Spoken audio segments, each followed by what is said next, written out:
क्या tweet KIA है? Sir आपने कहा है कि बाप बेटा जेल। वो तो मैं पहले से बोल रहा हूँ। पीएमसी घोटाले में और भी बहुत के भ्रष्टाचार के मामले हैं,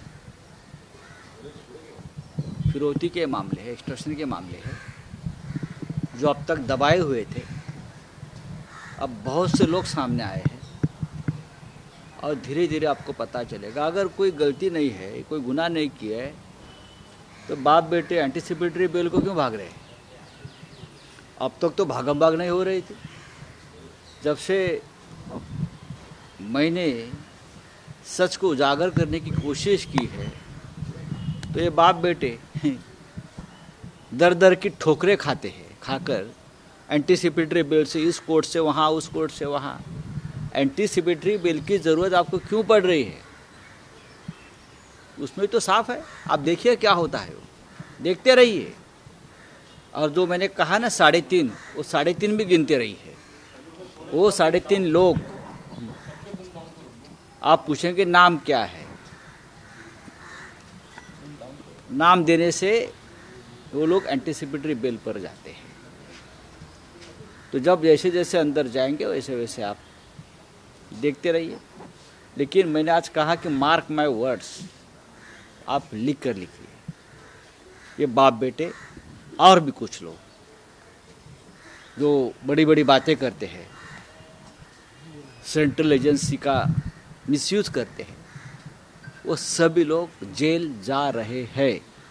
महाराष्ट्र सरकार, यहाँ की इन्वेस्टिगेशन एजेंसी और यहाँ के पुलिस भी बहुत सी बातों की जांच करने के लिए सक्षम है, रहेंगे और करेंगे। आज आपण एक ट्वीट केलेलं आहे, अँटिसिपेटरी बेलसाठी देखील वेळसमय आणि बाकीने अप्लाय केलेला आहे. नाही, अप्लाय नाही, फेटाळला, माहिती घेऊन बोला. मी वारंवार सांगतोय, जेव्हा माझी पहिली पत्रकार परिषद झाली शिवसेना भवनात, तेव्हाही म्हटलं की बाप बेटे जेलमध्ये जाणार. आतापर्यंत तुम्ही इतरांना धमक्या देत होतात, याला जेलमध्ये पाठवू, त्याला जेलमध्ये पाठवू. मग तुम्ही अटकपूर्व जामिनासाठी धावपळ का करताय? आतापर्यंत कोणताही गुन्हा दाखल नाही, कोणत्या गुन्ह्याखाली तुम्हाला अटक होणार आहे याची अजून स्पष्टता नाही. कोर्टाने विचारलंय ना, आणि सरकारने सांगितलं आहे की पीएमसी बँक घोटाळ्यात तुम्हाला अटकेची भीती वाटत असेल ते तसंच सांगा. पीएमसी बँक घोटाळ्यात जर तुम्हाला अटकेची भीती वाटत असेल तर तसंच सांगा, असं सरकारी वकिलांनी सांगितलं. तर मी आता वाचलं, मी का पाहत नाही अशा केसेस, फार किरकोळ केस आहे, पण जेलमध्ये जाणार.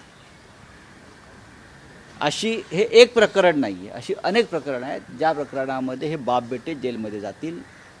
त्याच्याबरोबर अनेक अधिकारी, तपास यंत्रणा, केंद्रीय, त्यांनी इथे जे काय घोटाळे करून ठेवलेले आहेत, किडनॅपिंग, टेररिझम, वसुली, अशी अनेक प्रकरणं समोर आलेली आहेत पुराव्यासह. त्यातली काही प्रकरणं मी काल प्रधानमंत्री कार्यालयामध्ये सुपूर्द केली आहेत, काही ठेवली आहेत पुराव्यासह. हे अधिवेशन संपलं की त्याच्यावरती मी समोर येऊन सांगेन. पण ज्या अधिकाऱ्यांना वाटतं इथे की आमचं राज्य आहे केंद्रात, ते भ्रमात आहेत. महाराष्ट्र सरकारच्या तपास यंत्रणांनासुद्धा महाराष्ट्रात झालेल्या भ्रष्टाचारावर, खंडणीवर, इतर काही गोष्टींचा तपास करून आरोपींना अटक करण्याचा अधिकार आहे, हे त्यांना मी सांगू इच्छितो आणि मीही ऑन रेकॉर्ड सांगतो आहे. आपण आधी देखील असं आपण एका प्रकरणात आधी देखील म्हणाला होता की या प्रकरणात काही निष्पन्न होणार नाही. आज देखील तेच समोर आलेलं आहे. आर्यन खानच्या प्रकरणामध्ये जे एसआयटी स्थापन केली होती, आपण पाहिलं असेल, काहीच नाही सापडलं. मी तुम्हाला सांगतोय ना, आर्यन खान प्रकरणामध्ये सुद्धा एसआयटीने सांगितलं की त्या मुलाकडे ड्रग सापडलेच नाही. म्हणजे मोठा बनाव केलात तुम्ही. असाच बनाव तुम्ही आमच्या बाबतीत करताय, प्रत्येकाच्या बाबतीत करताय. हे उघड होईल, हे उघड होत आहे आणि मी समोर आलो आहे. आता लक्षात, आतापर्यंत मी यात पडलो नव्हतो. आता मी तुमच्या प्रत्येकाचे मुखवटे उतरल्याशिवाय राहणार नाही आणि तुम्हाला जेलमध्ये पाठवल्याशिवाय राहणार नाही. I repeat, mark my words. Sir Aryan Khan case में जो एसआईटी की रिपोर्ट आई है हिंदी में सर, हाँ, क्या है? आर्यन खान के मामले में जो एसआईटी की रिपोर्ट आई है एनसीबी की तरफ से, यही तो है ना, रिपोर्ट आई है ना, सच सामने आया है ना. आपने कितना बड़ा एक अवडंबर खड़ा किया था, इसलिए को शाहरुख खान का बेटा है, इसलिए कि वो बड़ा नाम है, इसलिए कि आप उनसे एक्सटॉर्शन करना चाहते थे, इसलिए कि आप किसी को बदनाम करना चाहते थे। यही सब आप हमारे बारे में करना चाहते हो, लेकिन आप हार जाओगे। सर, आप पहले से कह रहे हैं कि सेंट्रल एजेंसीज का मिसयूज हो रहा है, हो गया है। आर्यन खान के प्रकरण में आपने देखा ना, बहुत सी बातें सामने आ जाएगी, क्योंकि मैं लड़ रहा हूँ, मेरी पार्टी लड़ रही है, शिवसेना, उद्धव ठाकरे जी लड़ेंगे, हर शिवसैनिक लड़ेगा, महाराष्ट्र के हर गांव का व्यक्ती लड़ेगा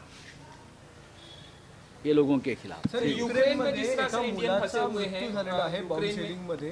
काय वाटतं भारत सरकार त्यांना लवकरात लवकर तिथून? भारत सरकार सक्षम आहे, पण भारतीय जनता पक्ष जे सरकार चालवत आहेत ते निवडणुकीमध्ये अडकले आहे, त्यांना वेळ नाही आहे, त्यांना उशिरा जाग आली आहे.